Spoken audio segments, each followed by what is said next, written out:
How's it going, trainers? Coming at you with some Garchomp action for today's deck highlight. This card is not only one of my favorite characters in the IP, but it's quickly become one of my favorites in Pokemon Pocket with its latest EX release. I absolutely love cards that allow me to make lots of decisions over the course of the game, and Garchomp's linear attack in tandem with its Dragon Claw lets me do exactly that, being presented with a choice every single turn of whether or not I want to go after my opponent's bench Pokemon to maybe grab them up with a Cyrus or simply knock them out over the course of 2 turns versus dealing more damage to their active is something I love puzzling out in all the games that we're playing.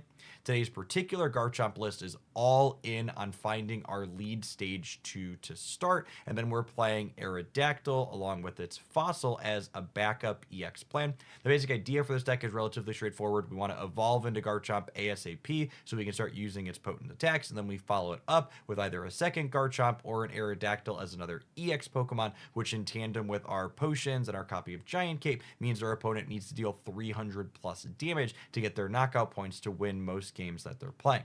At any rate, I hope you enjoy these games. I think they do an excellent job of showcasing the really fun and interesting decision making that this deck gets to make consistently. If you enjoy off-meta brews like this one, make sure you subscribe to the channel so you don't miss any of the upcoming ones. And if you love Chomp Daddy like myself, make sure you like this video as well. For the rest of the day, enjoy.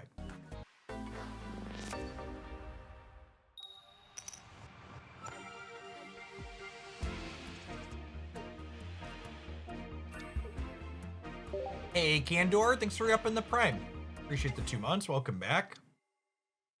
Metal Magnemite. Ding. For a Fossil and a Teenage Dragon.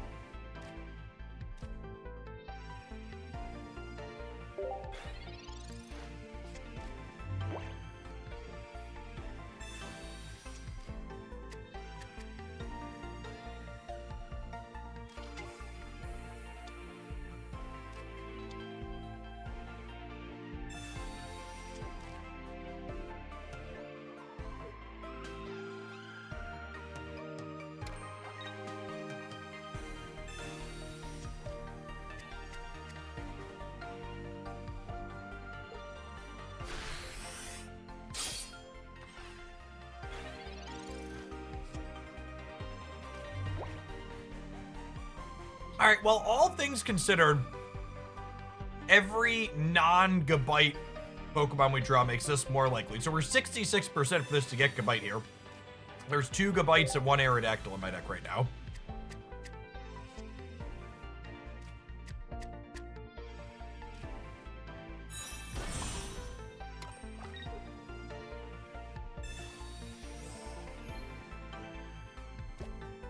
Crunch.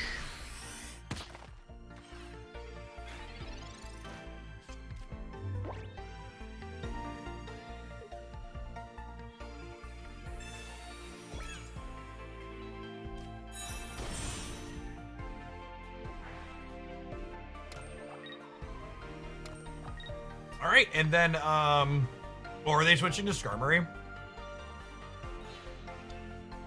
Or...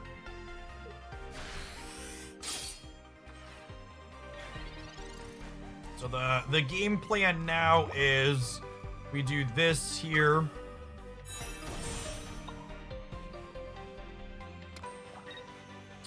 I think I'm playing this Gibble out so we could work towards second Chomp. We'll put a linear attack into the back here.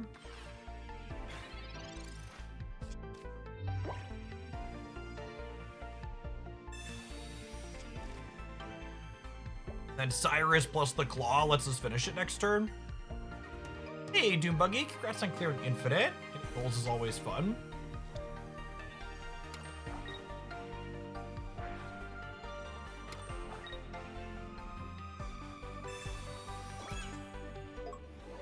Alright, so I go to 70, I clear this, I go to 20, I clear this, Gibble hopefully gets to Garchomp, clear this.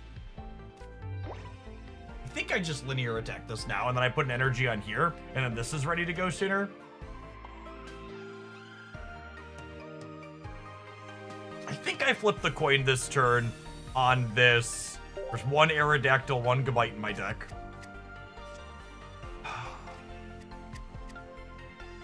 So tough.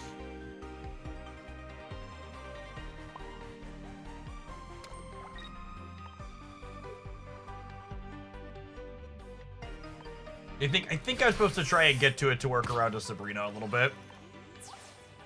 Hold on. It's an unfortunate miss because now we're down to 1 and 9 because that's my last communication.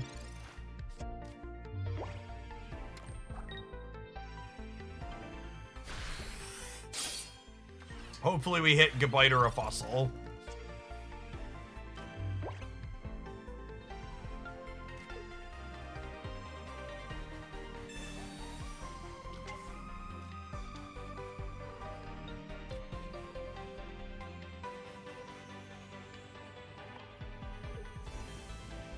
Oh, I forgot to attach my energy. Crap.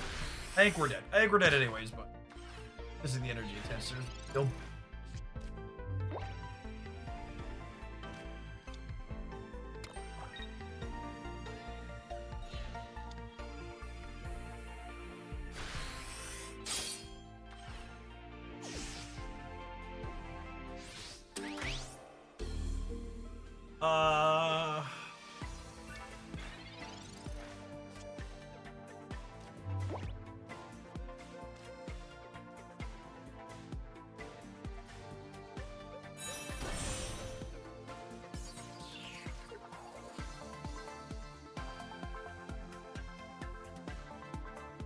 I'm not dead on board if I do this.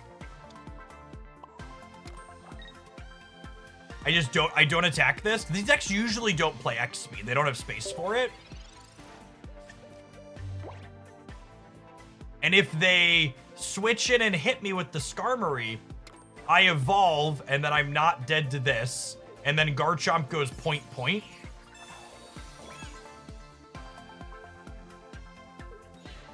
We're actually winning on board.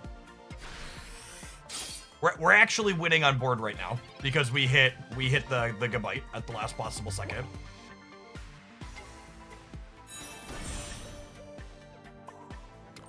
Because now I linear attack this. We're dead to a Giovanni. We're dead to a Giovanni, but the fact that we navigated to this spot is really sweet.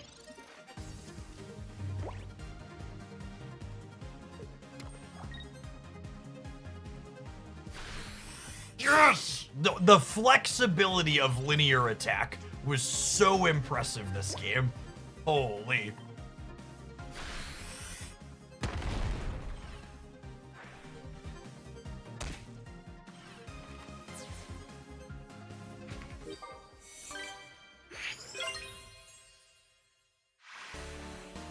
Really, the tempo Cyruses were insane too. I forget. But even regardless, Ms. Maggie, yes, I like the Hat Lady. Hat Lady Rainbow is lovely.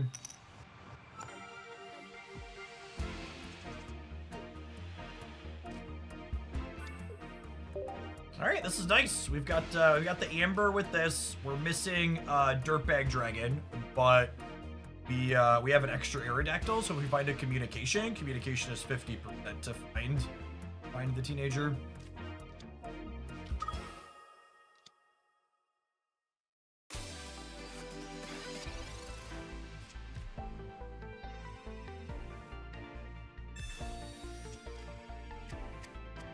Yes, this is guaranteed Gibble.deck. We have Aerodactyl as our second Pokemon line, and then we're just all in on making sure we get to Chomp as soon as possible. This build, this is actually, it's funny, this is a build we theory crafted on the first day of the expansion, and then it's incidentally the build of Garchomp that's put up the most tournament results so far. Gets to this card very consistently, and then this card gives you a wide breadth of options, especially in tandem with our 2 copies of 2 copies of what's it called, Cyrus?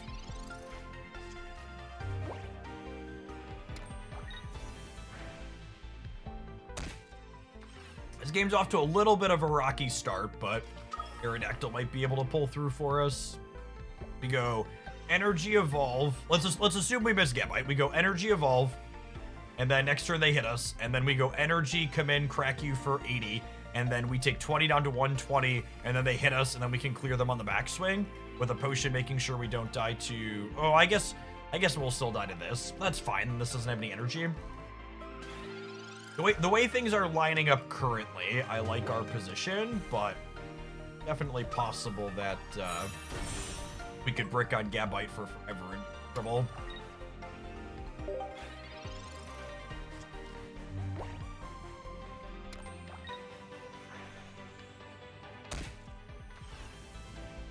I think we're actually supposed... That gives us some options. Huh?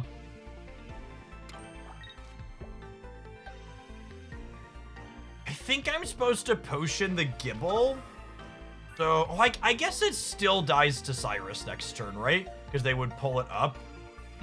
If I cape it, they can't Cyrus it and attack Aerodactyl for 80. Yeah. Thinking about the permutations back and forth here.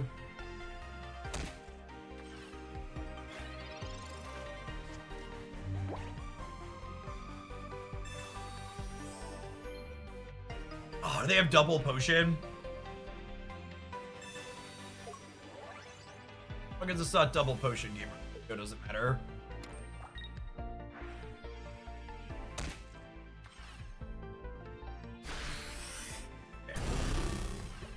Meaningless potion, meaningless geo. Think about your breakpoints before you play your cards, gamers. On Dirtbag Dragon. On Dirtbag Dragon. This gets nothing. Sad. Energy here. I think we burned both the potions here, yeah? Oh, wait. I don't have my other Gibble yet. I forgot. This is my first Gibble. Okay. So, I don't think I'm playing that, or am I? Maybe I am. Playing both of these means I don't die to the damage from this next turn. I think I actually want to evolve this one so it's healthier once Cyrus is a threat. So I'm going to chill on this for now. This takes the knockout. I go to 30.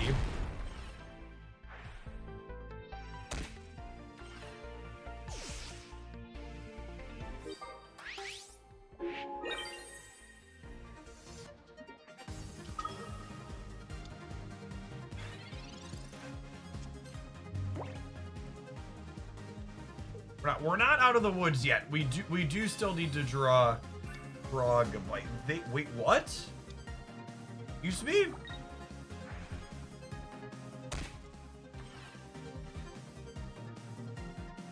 That's gotta be wrong. Okay, well now I'm gonna play out this other one, yeah?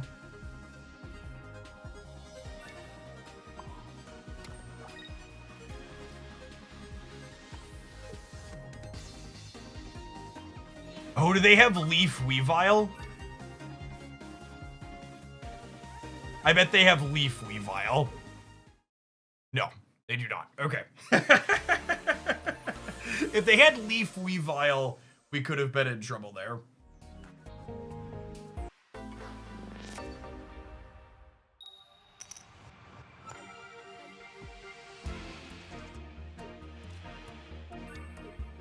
It's always the stage ones, it feels like, that don't want to show up.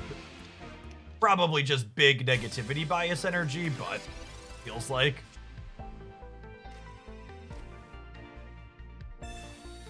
Ooh, Giratina Fire Energy. My Teenage Dragon, speaking of. Probably Infernape stuff from the opponent here.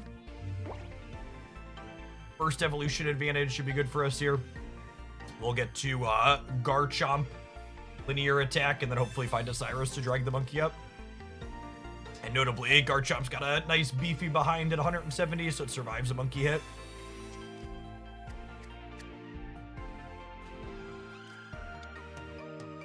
We have 2 full art traders and 3 packs. Nice. Checking Wonder Picks, looking for 2 stars. Giratina here. 3 retreat costs. There's the Cyrus. Lovely.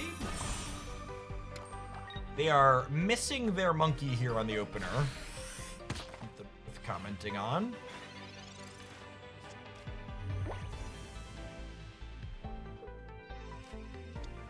This is definitely going to have to be my... Oh, they're not a monkey deck. Interesting.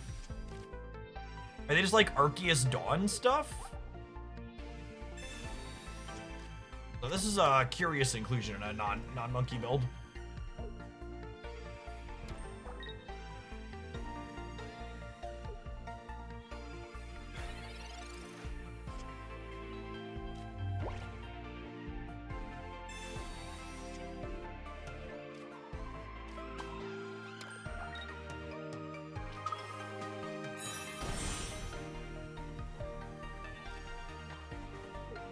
Let's get linear.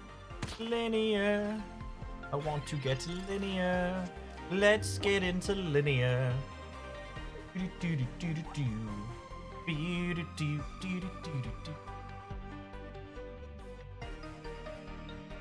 him, Chomp gamers. Oh, I love when you drag it to the side. The foiling animation across the face is so good. I love how the artwork. This is the reason why I love the 2 stars more than the rainbows a lot of times. I love how the artwork, the shine moves as you move them around.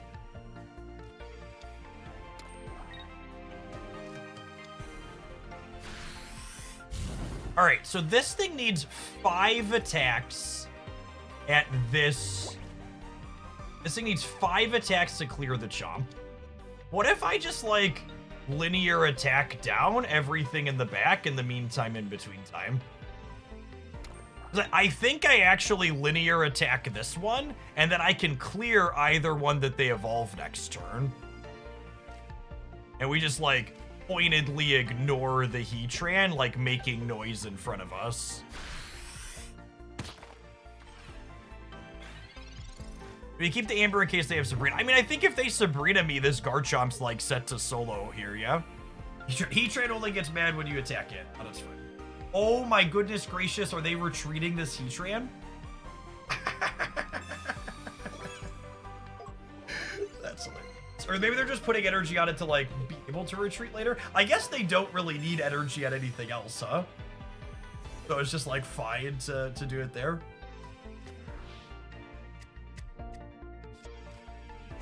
Fun game showing the flexibility of Chompers.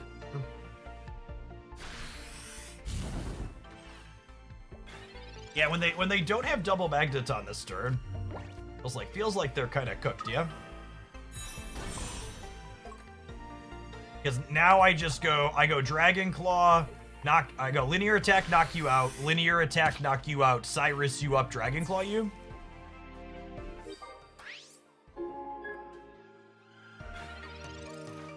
Well, so the reason we would have been in trouble if they double Magneton last turn, if they double Magneton last turn, they could have attacked me with a Magnezone this turn.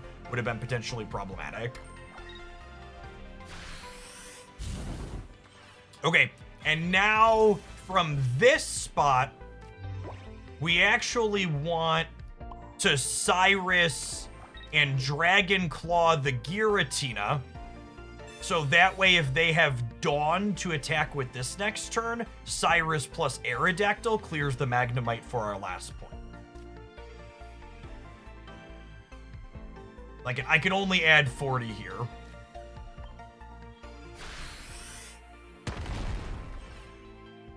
We take this point, and then Cyrus gets us the last one next turn, even if they have their Dawn to get us with Arceus.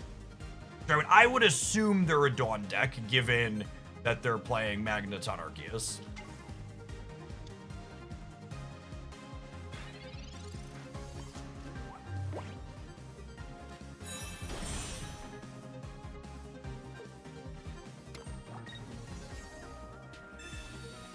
Yep, there's the Dawn. Yeah, their deck idea seems neat. I don't know that Giratina seems necessary. I like the idea of Heatran, Magnezone, Arceus, Dawn. Seems like a very cohesive group of cards. Just two Heatrans, and then the zones of the Arceus seems so. Grab their friend, get our last point here.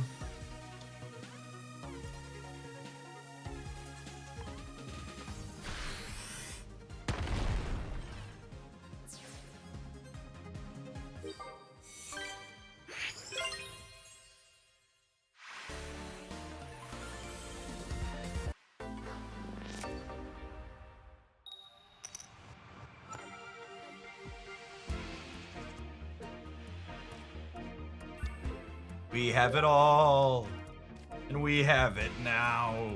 Do do do do. Do do do do. Do do do. Oh no! Oh no! Carnivine is very scary. Are we dead? Are we cooked? I think we're cooked, gamers. think we're cooked. Zuzus, thanks for the membership on the YouTube side. Appreciate that. So, in general, when you're going to ask me about a line, don't ask me if the line I'm taking is a legal play. Instead, suggest to me how the line you're saying I should take turns into a game win. What does the back and forth sequence look like that your suggestion leads me from an imminent loss to an actual win? And that's something that a lot of people don't put the forethought into most of the time, is simply asking, how do I not lose the following turn, isn't the question you need to ask yourself to get better at games like this. The question you need to ask yourself is, how do I win from this position? So when you see me retreat in the game like that last one, it wasn't that I was dead the following turn. It's that there was no longer a sequence of draws in my deck that allowed me to not lose the game over the other way the game plays out.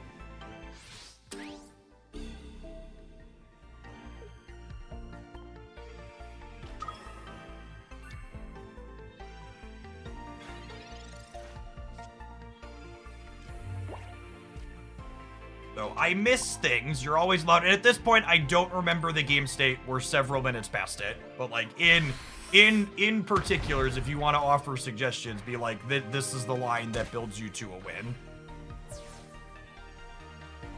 Because in general, if I'm leaving a game, unless I'm like, I'm just bored or I'm over it or I'm taking a mulligan, there's no window for me to win from there. Like this game is a good example, right? I think we're just dead, and I can play it out to help you understand that we are in fact just dead. But I don't believe there's any longer a permutation of lines that let me not just lose this game. And I'm not dead next turn, but in 2 turns from now, like, even if I draw an Aerodactyl, their Arceus is gonna crack us twice. Is dead to a single Arceus attack, and the back one would die in 2.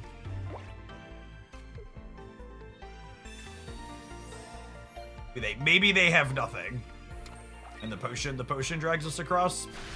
Maybe. If they're not a Giovanni gamer and we top deck a Cyrus, maybe we get across the finish line. And that's the type of thing, right? Where I'm thinking through like, okay, it looks like we're probably dead. Is there a sequence here that gets us across the finish line? If yes, then we'll stay and it's worth talking about. Oh, they can't Leaf Angio us. That's true. Got two Cyrus at 11 cards.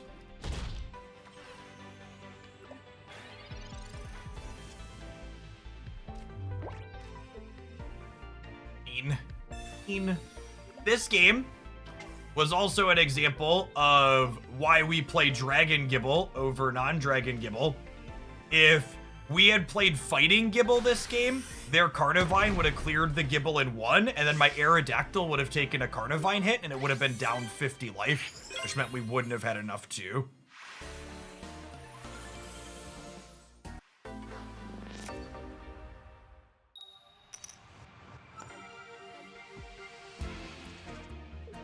And we've got Gibble to start. Lucky.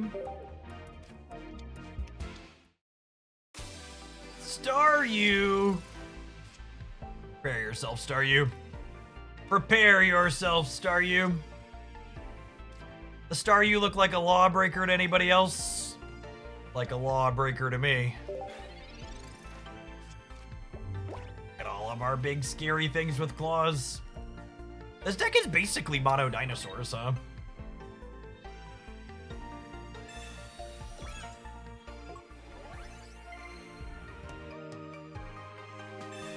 Sabrina! Read.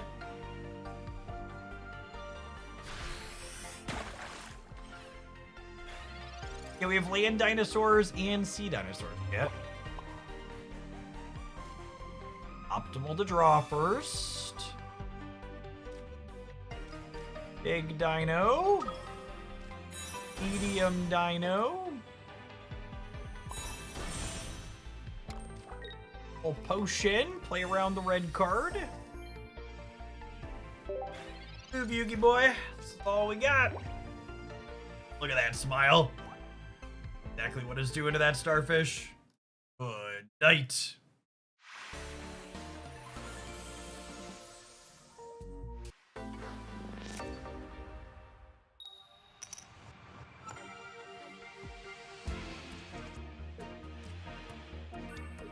It's always the teenage dragon, chat. I'm always looking down at my hand and being like, well, hope I draw a teenage dragon here.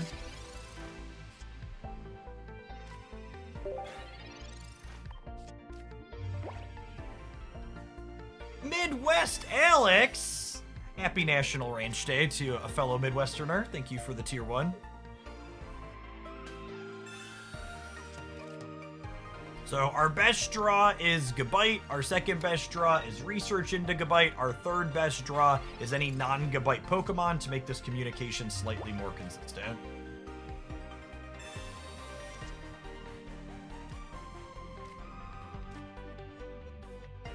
Oh man.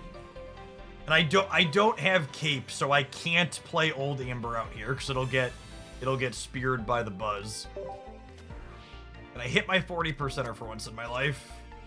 We can. Okay, that's big game. That's big game.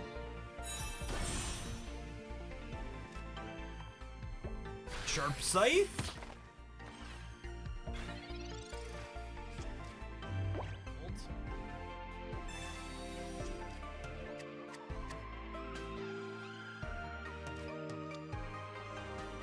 If there's one thing being a father has taught me, chat, it's that frequently your job is to just squash bugs upon request. So I think that's what Daddy Chomp's gonna have to do here.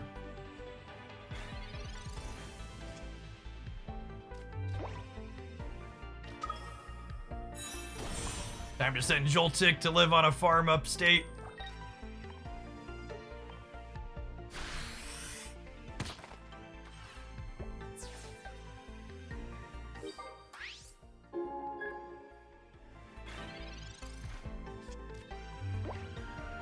What do you got for me? Nothing?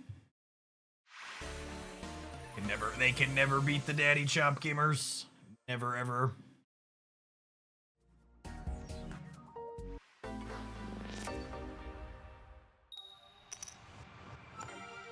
First energy advantage. Okay for us. We have a teenage dragon to start? Like Christmas. Like Christmas, chat.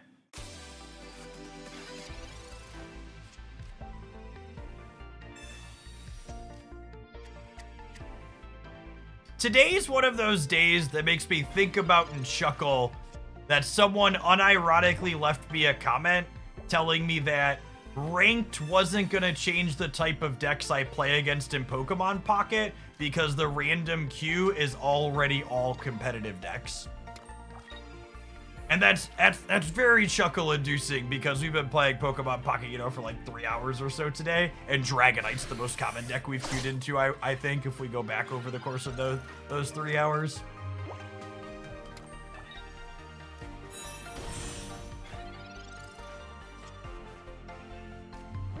Nice hand, we should snap food.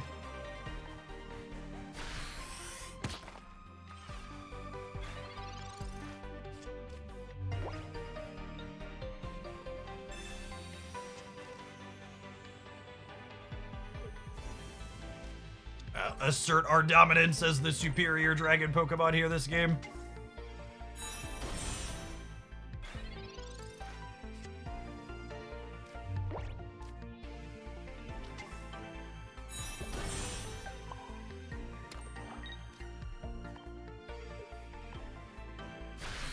One Snoot Boop for the dragon in the back, please.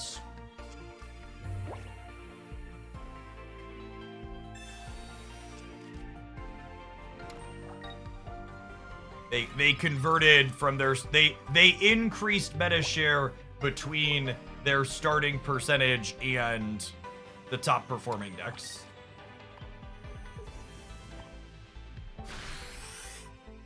By the numbers, I would say the 18 trainer decks are good, yes.